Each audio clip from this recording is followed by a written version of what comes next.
क्या बिना व्रत किए नवरात्रि पूजन हम कर सकते हैं कि नहीं? अपने पूजा मंदिर में हमें कैसे माता रानी को प्रसन्न करना चाहिए, क्या क्या चीजें हमें रखकर माता रानी की पूजा की शुरुआत करनी चाहिए? कन्या पूजन बिना व्रत किए हम कर सकते हैं अथवा नहीं? हवन जो करते हैं वो हमें किस दिन करना है, अष्टमी या नवमी पर करना चाहिए? साथ ही बहुत सारी बहनों का ये प्रश्न था कि सुबह सवेरे हम ऑफिस जाते हैं तो जिसके कारण हमारे पास उतना समय नहीं रहता है, तो हम क्या क्या चीजें माता रानी को भोग प्रसाद अर्पित करें? क्या दोनों समय भोग प्रसाद अर्पित करना है या फिर सुबह सवेरे ही अर्पित करके ऑफिस जाएं? कौन कौन से मंत्रों का जब सुबह करें, कौन सा पाठ का रात्रि में कर सकते हैं? इस तरह के बहुत सारे सवाल आए हैं। स्पेशली प्रतिमा को लेके बहुत सारा कंफ्यूजन है कि किस तरह की प्रतिमा हमें अपने पूजा मंदिर में रखनी चाहिए। नमस्कार, वेलकम टू माय चैनल। मैं हूं मनीषा। दोस्तों, आज आप सभी के सवालों के जवाब हम इस वीडियो में सभी क्लियर करेंगे, जिससे कि दोस्तों आप अपने घर में माता अम्बे को प्रसन्न कर सके और माँ दुर्गा के 9 अलग अलग स्वरूपों की पूजा कर सके। तो चलिए वीडियो की शुरुआत करते हैं। दोस्तों, सबसे पहले हम बात कर लेते हैं कि क्या बिना व्रत किए हम अपने पूजा मंदिर में ही माता रानी को स्वयं जैसे विराजमान है उसी तरह से पूजा करेंगे तो हमें क्या क्या चीजें उसमें स्पेशली नवरात्रि के दिनों में करनी होती है?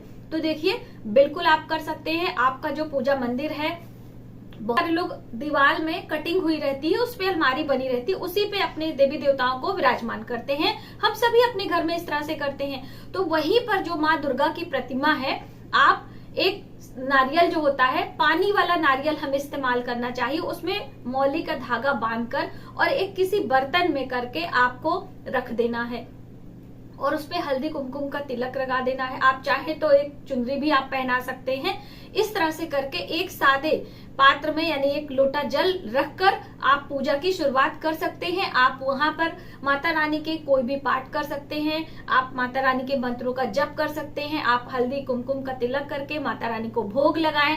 9 दुर्गा के अलग अलग स्वरूपों की पूजा बिल्कुल आप अपने पूजा मंदिर में कर सकते हैं।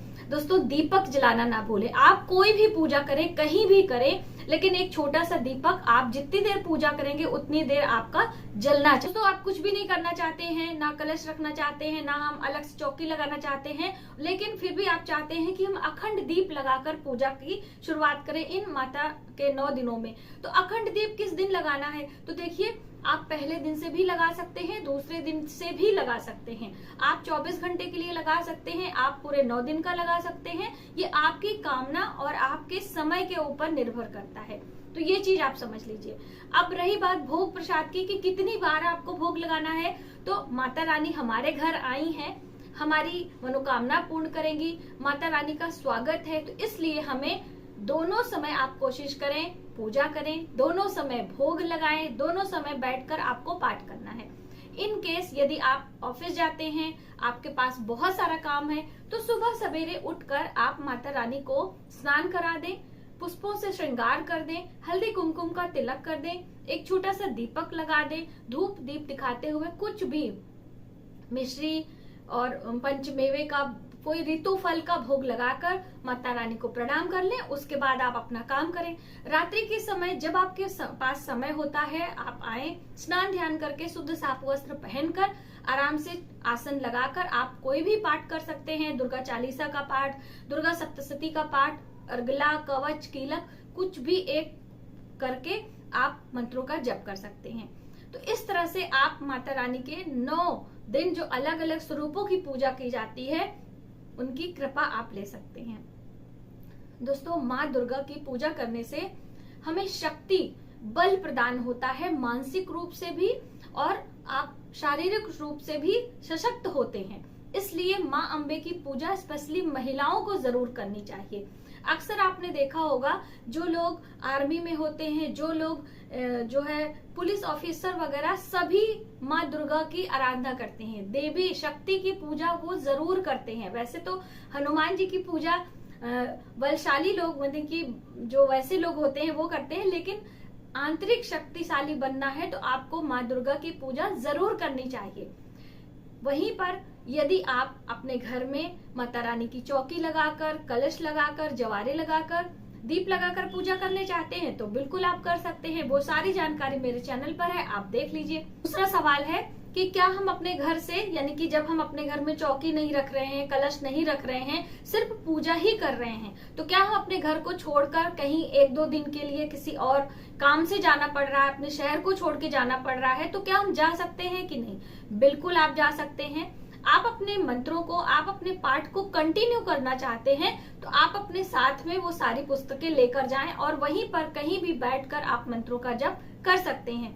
इन दिनों में आप अपने घर में कुछ भी नहीं करना चाहते हैं तो आप किसी मंदिर में जाकर हर दिन आप अपना आसन लेकर जाएं, आप अपना पाठ पुस्तक लेकर जाएं और किसी मंदिर के प्रांगण में बैठकर, वहां पर भी बैठकर आप मंत्रों का जप, पूजा पाठ कर सकते हैं। दोस्तों, मंत्रों का जप आप पीपल वृक्ष के नीचे भी कर सकते हैं, किसी पार्क में, कहीं भी आप स्नान ध्यान करके जाके एक आसन लगाकर यदि करते हैं तो उसका 10 गुना फल अधिक मिलता है। कहते हैं कि हम यदि किसी पीपल और बरगद के वृक्ष के नीचे बैठकर कोई मंत्र का जाप करते हैं तो वो मंत्र हमारा सिद्ध भी होता है और उसका 10 गुना अधिक लाभ भी हमें मिलता है। तो आप ज्यादा परेशान ना हो कि हम घर पे ही सब कुछ करें, आप मंदिर में जाकर भी कर सकते हैं।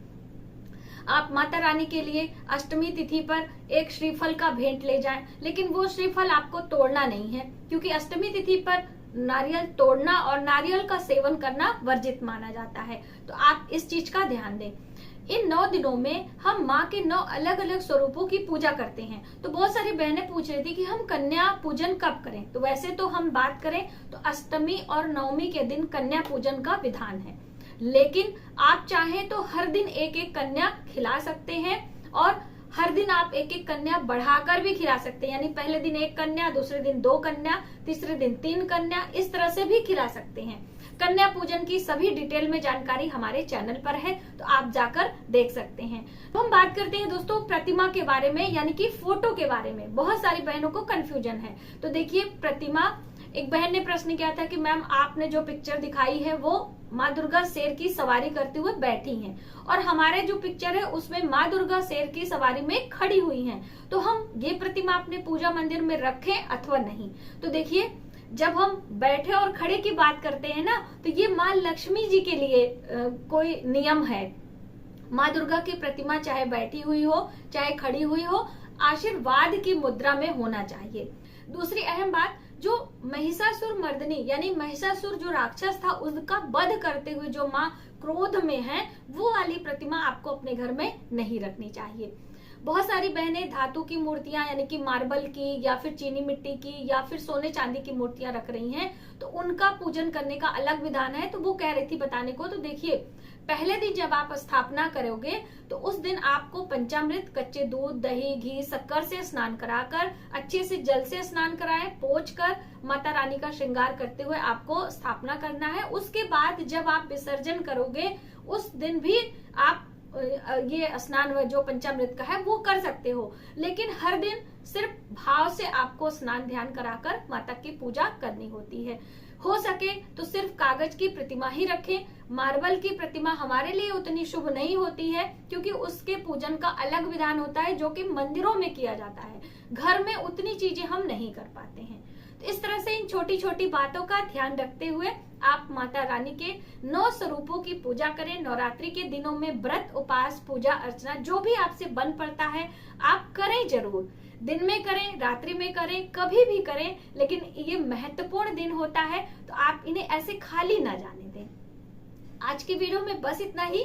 यदि हमारी जानकारी आपको थोड़ी सी भी हेल्पफुल लगे तो प्लीज हमारी वीडियो को लाइक करें, ज्यादा से ज्यादा लोगों में शेयर करें, सब्सक्राइब करें न्यू वीडियोस के लिए। और सभी जानकारी ऑलरेडी चैनल पर है तो एक बार आप विजिट जरूर करें। जय माता दी।